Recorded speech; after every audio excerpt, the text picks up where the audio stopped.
Now we're going to add a few improvements to our stopwatch components. And specifically, we're going to disable reset button when current stopwatch time will be 0. And when we start the timer, reset button should be reactivated again. And besides doing that, we're also going to disable start button for all hours but the current one. And as we know, current hour is highlighted with a different color. So first of all, we're gonna go ahead and disable reset button.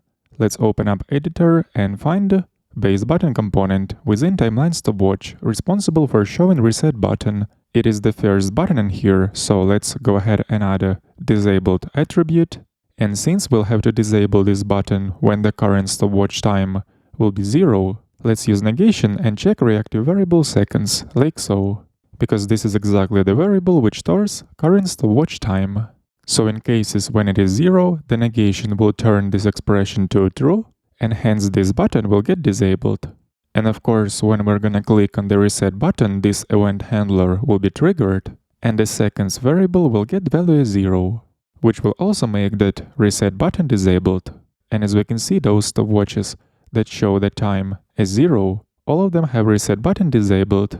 And in addition to that, if I'm gonna go ahead and try to reset, we should also see that button gets disabled, because this stopwatch's time has become 0. And vice versa, when we will start the timer, this button will be reactivated again because the time is no longer 0. So now let's go next and switch over to start button. And this button should be disabled for all timeline item components other than the one which represents current timeline hour. And to do so, firstly we have to let timeline stopwatch component know which hour it represents. So we're going to declare another prop with the name hour within timeline stopwatch component. This prop will be required. The type, of course, will be a number, and validation function called isHourValid, which is basically going to check that the past hour should be greater or equal to 0 and less or equal to 23. So let's scroll up and import this validation function isHourValid from validators module.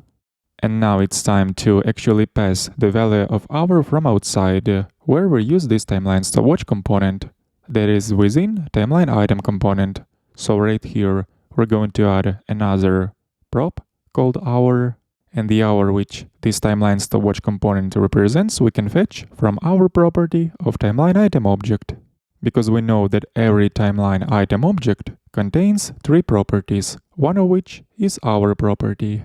And right now we have all information available to us within timeline stopwatch component to determine when start button should be disabled.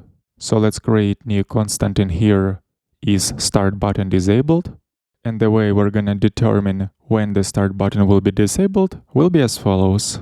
We're going to check if the value of our prop is not equal to current hour, which we can get by using getHours method on the date object, which represents current date. And now all we have to do is to use disabled attribute on the corresponding base button component, which is responsible for showing start button.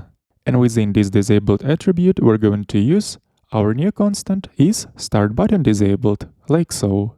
And this will result to the following. As we can see, all start buttons are now disabled, except one which is included within timeline item object, which represents current hour.